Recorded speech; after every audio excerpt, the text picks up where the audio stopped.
Monsieur le chanoine, vous venez d'écrire « Chemin de l'avenir ». Pourquoi ce livre? Parce qu'on me l'a demandé. J'ai répondu à des instances réitérées, mais pressantes, urgentes, me disait-on.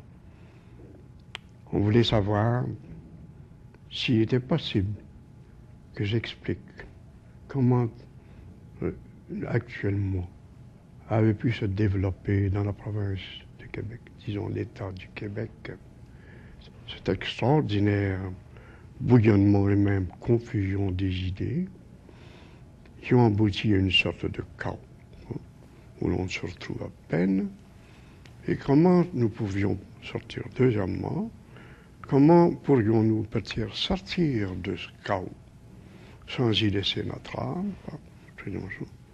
Si oui, alors, d'indiquer par quels moyens.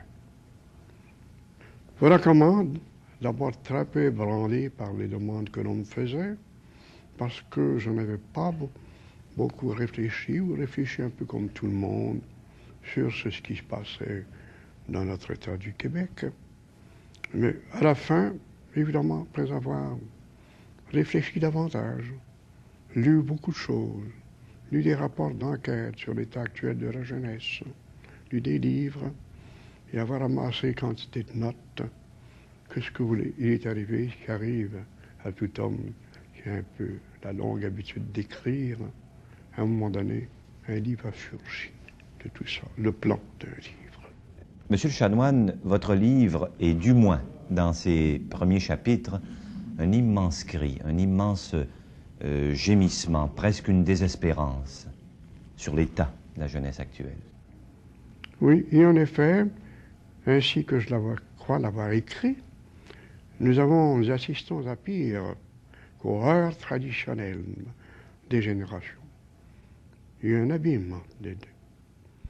Et les parents vous disent que leurs enfants ne parlent plus la langue de leur père et de leur mère. Les maîtres ont toutes les peines du monde à capter l'oreille également de leurs disciples, de leurs enfants. De sorte que qu'entre la jeunesse, la génération plutôt d'hier, et la jeunesse d'aujourd'hui, il y a véritablement beaucoup plus qu'un fossé. La jeunesse d'aujourd'hui, c'est une explication que je donne après d'autres, c'est qu'elle me paraît une jeunesse d'un âge physiologique en avance sur son âge psychologique. Elle est extraordinairement de vie, elle est extraordinairement de corps pour ce qu'elle a d'âme. Je dis quelque part, je pense, trop de corps pour trop peu d'âme. Mais, monsieur le chanoine, tout ce qui s'amorce à l'heure actuelle au plan de l'éducation n'est pas de nature à vous donner beaucoup d'espoir? C'est-à-dire que j'ai évidemment, j'avais une foi absolue, je le dis là-dedans, dans une éducation. Je crois que le jeune homme, s'il vous plaît, et qui a son action, je parle d'éducation chrétienne surtout, consent, s'il vous plaît, à s'adjoindre à l'action de Dieu. Dieu peut faire d'un petit baptisé un chef-d'œuvre, toujours. Il le peut toujours. Parce que je ne crois pas que, véritablement, on puisse trouver une forme d'action qui soit comparable à celle de l'action divine, s'unissant à l'action humaine. Mais tout ça doit se passer, et bon Dieu veut que ça se passe dans une parfaite et pleine liberté. Dans notre système d'éducation, tel qu'on nous le propose, il y a de magnifiques structures. Les structures, je ne les boude pas, je les crois nécessaires, mais tout dépend de ce que l'on met dedans. Quelle sorte de maîtres y mettront? Sauront-on y mettre et pourra-t-on y mettre? Quelle jeunesse consentira à s'y mettre également? Et ensuite, quelle formule d'éducation? Quelle philosophie d'éducation? Fera-t-on que s'inspire tout l'enseignement et toutes les structures de cet enseignement? Tout ce bouillonnement auquel vous faites allusion ne traîne pas avec lui les indices d'une ère nouvelle? Il y a évidemment un bouillonnement d'idées qui ne conduit nulle part. il y a un bouillonnement d'idées qui est de sa nature très excellente, mais je pourrais dire du bouillonnement ce que l'on dit des controverses. La controverse, pour la controverse, n'amène à rien. La controverse qui, comment dirais-je, aspire à la recherche de la vérité, ah voilà. Alors qu'il est, il y a des deux. Il y a du mauvais et du pire et du bon en tout ce bouillonnement d'idées.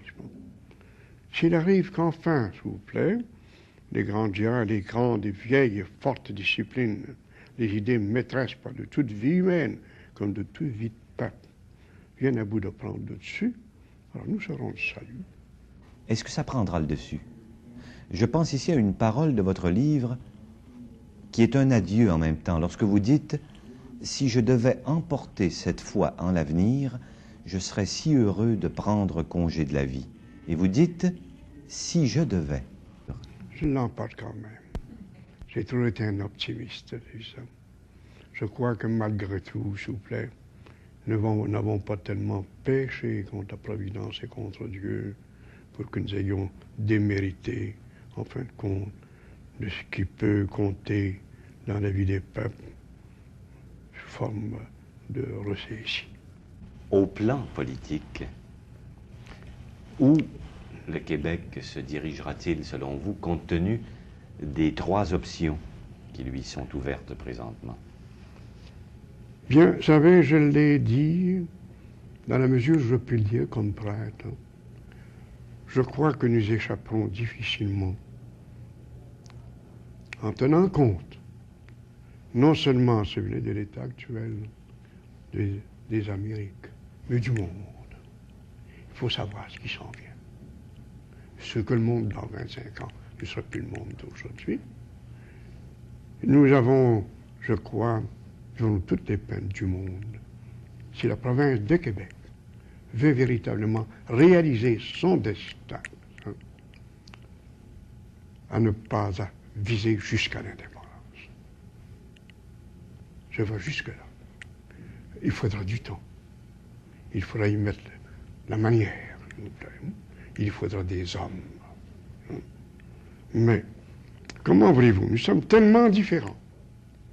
Comment voulez-vous que nous puissions nous soumettre longtemps à des législations communes?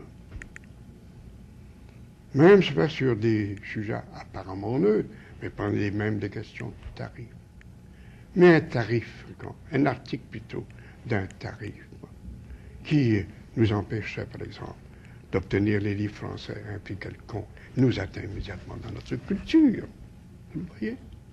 Il n'y a presque pas moyen que nous nous soumettions à une législation commune. Nous l'avons tenté sous l'Union des deux Canada, avec, vous savez, quel succès. Nous l'avons tenté depuis 1867, ayant un gouvernement, mais qui se laissait surtout gouverner par Ottawa. Et vous voyez avec quel fâcheux aboutissement, à quel fâcheux aboutissement nous sommes à l'heure qu'il est. Faut-il recommencer l'expérience? Qu'est-ce qui nous garantit que l'expérience à l'heure qu'il est peut donner véritablement d'autres résultats? C'est contre nature. Le seul moyen là, c'est de s'entendre. Tant qu'évidemment, aucun peuple ne peut véritablement s'isoler, nous aurons toujours besoin d'entretenir avec nos voisins des relations politiques, diplomatiques, économiques, même culturelles. Nous aurons toujours besoin. Seulement, nous pouvons le faire sur le pied ou le plan de l'indépendance.